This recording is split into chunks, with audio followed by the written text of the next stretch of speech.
हम लोग पहुंच चुके हैं अपने स्थान पे, जिसका नाम है थावे धाम। मेरे पीछे आप लोग देख पा रहे हैं थावे मंदिर, जो कि प्राचीन मंदिर है। अंदर हम लोग दर्शन नहीं कर सकते हैं क्योंकि हमें रूल्स एंड रेगुलेशन फॉलो करना पड़ेगा, तो इसलिए हमें बाहर से ही। तो चलिए दर्शन करते हैं मंदिर का। जैसा कि आप लोग देख पा रहे हैं, यहाँ पे लाइन से ही प्रसाद के लिए दुकानें सब हैं, एक एक करके। और मेरे सामने जो देख पा रहे हैं ये मेरे मित्र हैं। या प्रसाद का क्या रेट है या कैसे क्या चढ़ाया जाता है, कुछ बताएंगे? हमारा दुकान 30 साल से दुकान चल रहा है। पापा बाबा चलाए हैं, उसके बाद हम लोग चला रहे हैं सब लोग। और सारा अपन 11 का 21 का 21 से 51 1 से 51 हम लोग बेचते हैं। जितना ग्राहक मांगता है उतना हम लोग दे देते हैं। अभी तो लॉकडाउन पड़ा हुआ है, ठीक है, इसके कारण बहुत सारे लोग कम आ पा रहे हैं। अगर नॉर्मल डे में बात करें तो कैसा यहाँ पे भीड़ या क्या होता है? और देखिए भादों का महीना कम भीड़ आता है यहाँ पर, और सावन में भीड़ कम भी था। भादों भी जाएगा उसके बाद लोग अपने पार्टनर से यहाँ पर भीड़ होने लगता है। दशहरा चैत्र में भीड़ होता है यहाँ पर। और मैंने ऐसा भी सुना है कि यहाँ पे सोमवार या शुक्रवार को सबसे ज़्यादा पूजा पाठ के लिए पूरा भीड़ लगता है यहाँ पर। और आप लोग का दुकान मतलब 24 घंटा खुला रहता है? सुबह में 4 बजे भोर में खुलेगा, रात को 9 बजे बंद हो जाएगा। तो अगर ये वीडियो देख के कोई दर्शक यहाँ पे आता है और आपसे अगर संपर्क करना चाहता है तो आप कुछ उन्हें बताएंगे, आपका नंबर या कुछ दे पाएंगे ताकि उन्हें ढूंढने में दिक्कत ना हो? पापा नाम से एक ऑनलाइन गीता मैप है, मैप खोलेगा ना, पापा का नाम दुकान का नाम दिखाई देगा उसको। अच्छा, नाम मैं आप लोग को दिखा दूँ।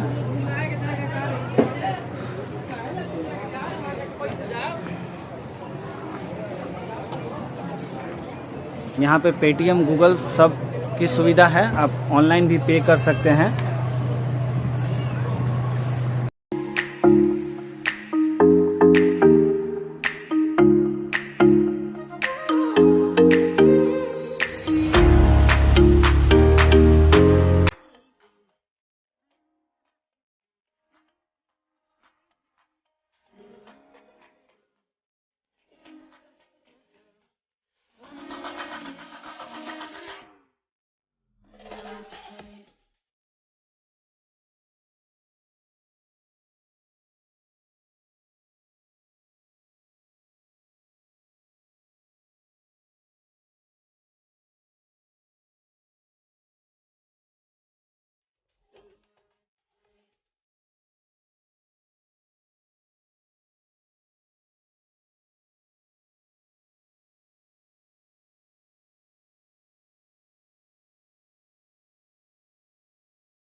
को एक क्वेश्चन यहाँ पे हो सकता है कि अगर हम थावे धाम आते हैं तो कैसे आएंगे, कुछ अगर उनको जानकारी दे दे। ट्रेन, बस, क्या सुविधा है?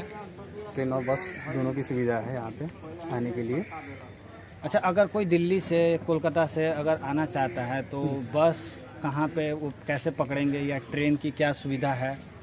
यहाँ से ट्रेन थावे जंक्शन है। अच्छा, ट्रेन की सुविधा थावे जंक्शन से उतरिए, ऑटो कीजिए, उसके बाद आप आइए थावे मंदिर।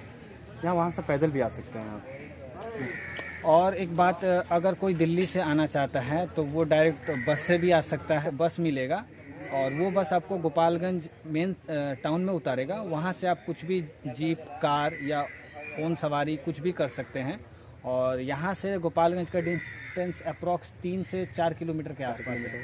4 किलोमीटर है, तो आप समझ सकते हैं ज़्यादा दूर नहीं है। ट्रेन से भी आ सकता है। अगर आप ट्रेन से आते हैं तो आपको सिवान जंक्शन उतरना पड़ेगा, वहाँ से आपको बस या लोकल ट्रेन लेनी पड़ेगी जिसका नाम है थावे जंक्शन, और वहाँ से टोटो या कुछ भी करके आप इस मंदिर में आ सकते हैं।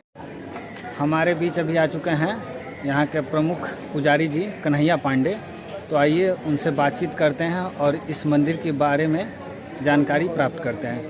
राजा रहते थे जिनका नाम था मदन सेन। उन्हीं के राज में रहसू नाम के एक व्यक्ति रहते थे जो माँ की कृपा से खर काटते थे और बाघ से दौरी कराते थे। उसी से जो अन्न निकलता था उसी से उनके परिवार का भरण पोषण होता था।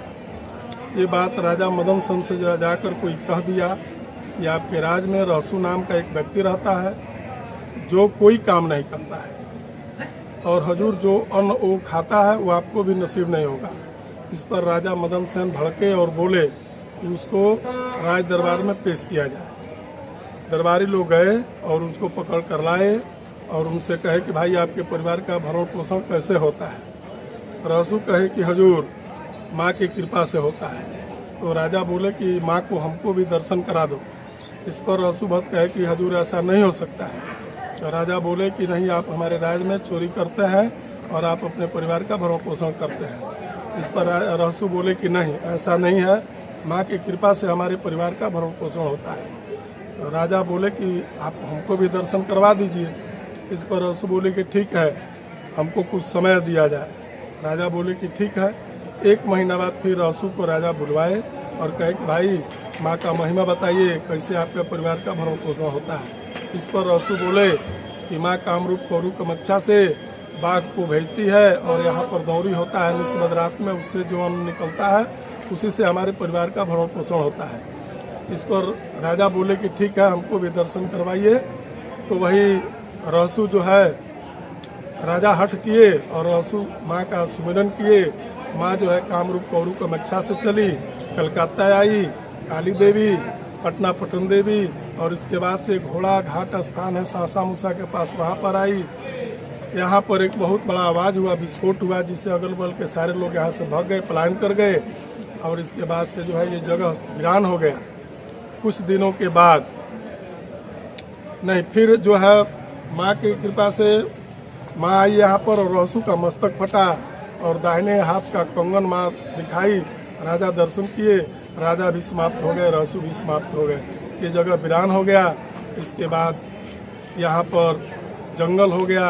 उस जंगल के बाद माँ स्वप्न दिखलाई और हथुआ राज को दिखलाई। हथुआ राज आकर यहाँ फिर अपना कब्जा किया, मंदिर बनवाया, अपना बिल्डिंग बनवाया, यहाँ रहने लगा।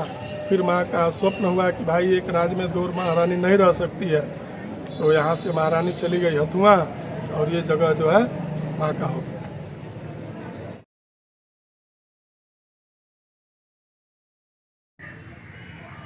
तो दोस्तों आज के लिए बस इतना ही, मिलते हैं अगले वीडियो में।